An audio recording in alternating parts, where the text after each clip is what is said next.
కాబట్టి మీ అమూల్యమైన ఓటుని సైకిల్ గుర్తుపై వేసి బ్యాలెట్లో ఫస్ట్ నంబర్ సైకిల్ గుర్తుపై వేసి గెలిపించాలని చెప్పి కోరుతా ఉన్నాను.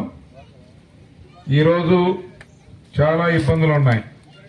27 ఎస్సీలకు సంబంధించిన పథకాలని రద్దు చేసి అధికారంలో కూర్చున్నాడు జగన్మోహన్ రెడ్డి గారు.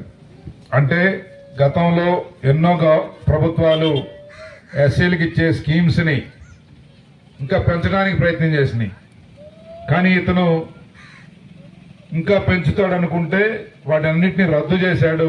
తద్వారా వేలాది మంది, లక్షలాది మంది ఎస్సీ సోదరులు నష్టపోయారు.